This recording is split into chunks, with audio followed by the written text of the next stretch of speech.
శాపగ్రస్తమైనటువంటి స్థలానికి, పాతాళానికి దిగిపోతున్నటువంటి వాడిని రక్షించడానికి, తిరిగి బ్రతికించడానికి ఆ దేవాది దేవుడు ఈ లోకానికి దిగి వచ్చిన వాడిగా ఉన్నాడు.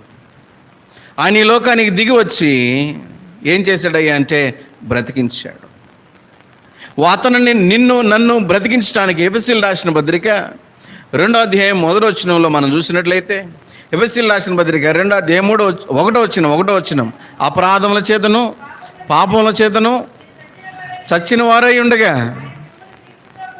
క్రీస్తుతో కూడా ఏం చేశాడు?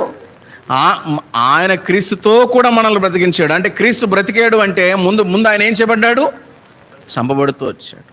రోమీయులకు రాసిన పత్రిక 5వ అధ్యాయం 8వ వచనం, దేవుడు తన ప్రేమను మన ఎడల వెల్లడిపరుచున్నాడు. ఎట్లనగా మనం ఇంకను పాపులమై ఉండగా, పాతాళానికి పోయే వారంగా ఉండగా, మరణానికి పోయేటువంటి వారంగా ఉండగా